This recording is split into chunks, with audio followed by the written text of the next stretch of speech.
Socially responsible investing is set to become more and more important over the next few years. What exactly is it, and how should you avoid the common pitfalls? Geneva Capital's Scott Arnell is an expert in the field, and he joins us now to explain. And you're actually here from Geneva. It's not just a name, it's where your company is based. So welcome to the News Hub. Thank you.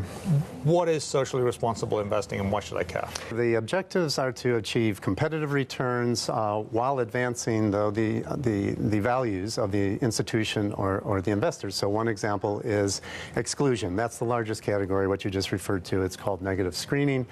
And you reduce or eliminate certain investments from your investment universe. So one is not investing in equities of tobacco industry or companies that manufacture munitions, or perhaps companies that do business with the Sudanese government. What are some of the missteps that you can make when doing this sort of thing?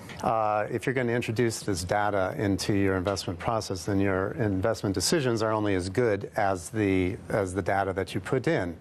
And there are a lot of service providers that provide ESG type of data, but you've got to be able to read it. It's basically it's like a financial statement. You have to learn how to read a financial statement. You have to learn how to read these things. A lot of millennials think they might want to invest socially responsibly. Do they need to do extra research to get into this? Well, I think everyone needs to do research on that. The concern is the underlying data when you're incorporating this data, and the real concern is the data being reported by companies, and what is called sometimes greenwashing. Are companies making themselves look more environmental or pro-environment, or more that they're integrating ESG type factors. It's like motherhood and apple pie. Who's against it? Nobody wants to be against it, and nobody wants to be against the environment. It's a tricky thing. You need to learn to see through stuff, I guess, if you're going to invest that way. Thank you very much, Scott Arnell of Geneva Capital.